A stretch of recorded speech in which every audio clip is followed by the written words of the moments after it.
നമസ്കാരം. എല്ലാവർക്കും PSC വാറിലേക്ക് സ്വാഗതം. ഇന്നത്തെ വീഡിയോയിൽ നമ്മൾ ഡിസ്കസ് ചെയ്യുന്നത് 2025 ഫെബ്രുവരി 8-ാം ലക്കം തൊഴിൽ വീതിയിൽ വന്ന കറണ്ട് അഫയേഴ്സ് ടോപ്പിക്കുകളാണ്. അപ്പോൾ വീഡിയോ എല്ലാവരും ലൈക്ക് ചെയ്യാനും ഷെയർ ചെയ്യാനും സബ്സ്ക്രൈബ് ചെയ്യാനും മറക്കരുത്. നമുക്ക് വീഡിയോയിലേക്ക് പോകാം. Donald Trump returns. US-ൻ്റെ 47-ാം പ്രസിഡന്റായി ഡൊണാൾഡ് ട്രംപ് ജനുവരി 20-ന് ചുമതലയേറ്റു. പുറത്ത് നടത്താറുള്ള സ്ഥാനാരോഹണ ചടങ്ങ് കൊടും തണുപ്പിനെ തുടർന്ന് ഇത്തവണ US ക്യാപിറ്റൽ മന്ദിരത്തിലെ റോട്ടണ്ട ഹാളിലാണ് നടന്നത്. 1985-ൽ റൊണാൾഡ് റെയ്ഗൻ്റെ സ്ഥാനാരോഹണമാണ് അകത്തെ വേദിയിൽ ഇതിനു മുൻപ് നടത്തിയിട്ടുള്ളത്. വൈസ് പ്രസിഡന്റായി ജെയിംസ് ഡേവിഡ് വാൻസും അധികാരമേറ്റു.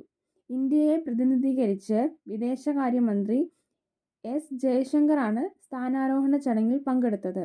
US പ്രസിഡന്റായി സത്യപ്രതിജ്ഞ ചെയ്ത ഏറ്റവും പ്രായമുള്ള വ്യക്തിയാണ് 78 വയസ്സുള്ള ട്രംപ്. 4 വർഷം മുൻപ് ജോ ബൈഡൻ സൃഷ്ടിച്ച റെക്കോർഡാണ് ട്രംപിൻ്റെ രണ്ടാം വരവിൽ വഴിമാറിയത്. റിപ്പബ്ലിക്കൻ സ്ഥാനാർത്ഥിയായി മത്സരിച്ച ട്രംപ് ഡെമോക്രാറ്റ് സ്ഥാനാർത്ഥി കമല ഹാരിസിനെ പരാജയപ്പെടുത്തിയാണ് തിരഞ്ഞെടുക്കപ്പെട്ടത്. ട്രംപിന് 321 ഇലക്ടറൽ വോട്ടുകളും കമല ഹാരിസിന് 226 ഇലക്ടറൽ വോട്ടുകളുമാണ് ലഭിച്ചത്. അടുത്തത്, ലോകാരോഗ്യ സംഘടന വിട്ട് US. ലോകാരോഗ്യ സംഘടനയിൽ നിന്ന് US പിന്മാറി. പ്രസിഡന്റായി വീണ്ടും അധികാരമേറ്റ ഡൊണാൾഡ് ട്രംപ് ആദ്യം ഒപ്പുവെച്ച ഉത്തരവുകളിലൊന്നാണ് WHO-യിൽ നിന്നുള്ള പിന്മാറ്റം. കോവിഡ് ഉൾപ്പെടെയുള്ള ആഗോള പ്രതിസന്ധികൾ കൈകാര്യം ചെയ്യുന്നതിൽ ലോകാരോഗ്യ സംഘടന പൂർണ്ണ പരാജയമായിരുന്നുവെന്ന് പറഞ്ഞാണ് ഡൊണാൾഡ് ട്രംപിൻ്റെ നടപടി. ട്രംപിൻ്റെ തിരിച്ചുവരവോടെ പാരീസ് കാലാവസ്ഥാ ഉടമ്പടിയിൽ നിന്നും വീണ്ടും US പിന്മാറിയിട്ടുണ്ട്. അടുത്തത്, ദാവോസിൽ സാമ്പത്തിക സമ്മേളനം. ലോക സാമ്പത്തിക ഫോറത്തിൻ്റെ വാർഷിക സമ്മേളനത്തിന് ജനുവരി 20-ന് ദാവോസിൽ തുടക്കമായി. ഈ വർഷം ആഗോള സാമ്പത്തിക രംഗം നേരിടുന്ന ഏറ്റവും വലിയ ഭീഷണി യുദ്ധമാണെന്ന WEF സർവേയുടെ പശ്ചാത്തലത്തിലാണ് ഇത്തവണത്തെ സമ്മേളനം.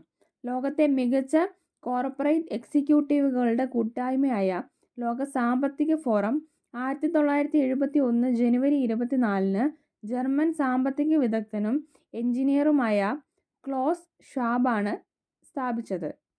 അടുത്തത്, ഓസ്ട്രേലിയൻ ഓപ്പണിൽ സിന്നറും കീസും. ഓസ്ട്രേലിയൻ ഓപ്പൺ ടെന്നീസ് ചാമ്പ്യൻഷിപ്പിൻ്റെ പുരുഷ വിഭാഗത്തിൽ ഇറ്റലിയുടെ യാനിക് സിന്നറും വനിതാ വിഭാഗത്തിൽ US താരം മാഡിസൺ കീസുമാണ് ജേതാക്കളായത്. ഫൈനലിൽ ജർമ്മനിയുടെ അലക്സാണ്ടർ സ്വരേവിനെ പരാജയപ്പെടുത്തിയാണ് സിന്നർ ജേതാവായത്. ഓസ്ട്രേലിയൻ ഓപ്പണിൽ സിന്നറിൻ്റെ തുടർച്ചയായ രണ്ടാം കിരീടമാണിത്. ബെലാറൂസിൻ്റെ അരീന സബലെങ്കയെ പരാജയപ്പെടുത്തിയ മാഡിസൺ കീസ് കന്നി ഗ്രാൻഡ്സ്ലാം കിരീടമാണ് സ്വന്തമാക്കിയത്. അടുത്തത്, ടർമറിക് ബോർഡ് നിസാമാബാദിൽ. തെലങ്കാനയിലെ നിസാമാബാദ് ആസ്ഥാനമായി ദേശീയ മഞ്ഞൾ ബോർഡ് നിലവിൽ വന്നു. മഞ്ഞൾ കൃഷിയും മൂല്യവർദ്ധിത ഉൽപ്പന്നങ്ങളും പ്രോത്സാഹിപ്പിക്കാൻ ലക്ഷ്യമിട്ടാണ് ബോർഡിൻ്റെ രൂപീകരണം.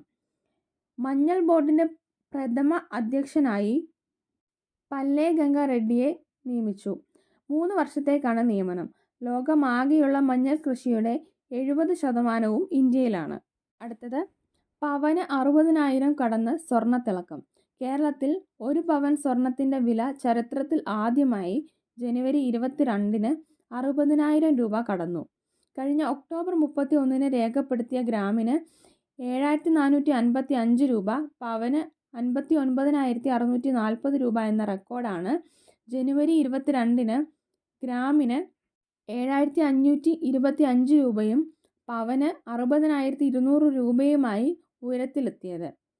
അമേരിക്കൻ പ്രസിഡന്റായി ചുമതലയേറ്റ ഡൊണാൾഡ് ട്രംപ് നടത്തിയ സുപ്രധാന പ്രഖ്യാപനങ്ങൾക്ക് പിന്നാലെ രാജ്യാന്തര സ്വർണ്ണവിലയിൽ കുതിപ്പുണ്ടായതോടെയാണ് കേരളത്തിലെ റെക്കോർഡ് നേട്ടം.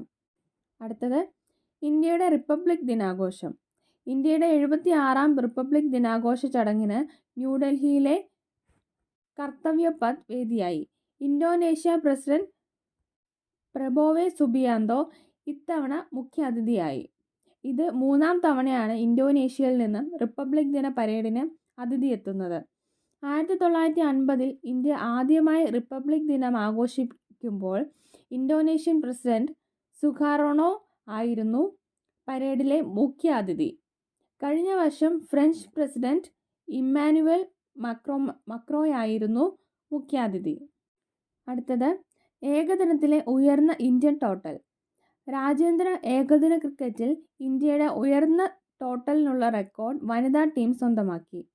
രാജ്കോട്ടിൽ നടന്ന മത്സരത്തിൽ അയർലൻഡിനെതിരെ 5 വിക്കറ്റിന് 435 റൺസ് എന്ന സ്കോർ സൃഷ്ടിച്ചാണ് ഇന്ത്യൻ വനിതാ ടീം ചരിത്രം കുറിച്ചത്. 2011 വെസ്റ്റ് ഇൻഡീസിനെതിരെ 418 റൺസ് നേടിയ പുരുഷ ടീമിൻ്റെ റെക്കോർഡാണ് വനിതാ ടീം തിരുത്തിയത്. ഏകദിനത്തിൽ റൺസ് അടിസ്ഥാനത്തിലുള്ള ഇന്ത്യൻ വനിതാ ടീമിൻ്റെ ഏറ്റവും വലിയ വിജയം കൂടെയാണ് ഇത്. 304 റൺസിൻ്റെ വിജയം. അടുത്തത് വിജയം കുറിച്ച് റീസ്റ്റാർട്ടിംഗ് മിഷൻ. റോക്കറ്റുകളുടെ പുനരുപയോഗ സാധ്യതയ്ക്ക് വഴിയൊരുക്കുന്ന വികാസ് എഞ്ചിൻ്റെ റീസ്റ്റാർട്ടിംഗ് വിജയകരമായി പൂർത്തീകരിച്ചതായി ISRO അറിയിച്ചു. തമിഴ്നാട്ടിലെ മഹേന്ദ്രഗിരിയിലുള്ള ISRO പ്രൊപ്പൽഷൻ കോംപ്ലക്സിലാണ് പരീക്ഷണം നടത്തിയത്. റോക്കറ്റുകളുടെ ദ്രാവക ഇന്ധന സ്റ്റേജുകളെ പ്രവർത്തിപ്പിക്കുന്നതാണ് വികാസ് എഞ്ചിനുകൾ. 60 സെക്കൻഡ് പ്രവർത്തിപ്പിച്ച ശേഷം എഞ്ചിൻ 2 മിനിറ്റ് നിർത്തി പിന്നീട് റീസ്റ്റാർട്ട് ചെയ്ത ശേഷം 7 സെക്കൻഡുകൾ വീതം ജ്വലിപ്പിച്ചു. അപ്പോൾ ഇതോടുകൂടി ഈ വീഡിയോ അവസാനിച്ചു. വീഡിയോ എല്ലാവർക്കും ഉപകാരപ്രദമായി എന്ന് വിചാരിക്കുന്നു. ആണെങ്കിലും മറ്റുള്ള സുഹൃത്തുക്കളിലേക്ക് കൂടി എത്തിക്കാൻ ശ്രമിക്കാം. അപ്പോൾ ഇനി പുതിയൊരു വീഡിയോയുമായി കാണാം. താങ്ക്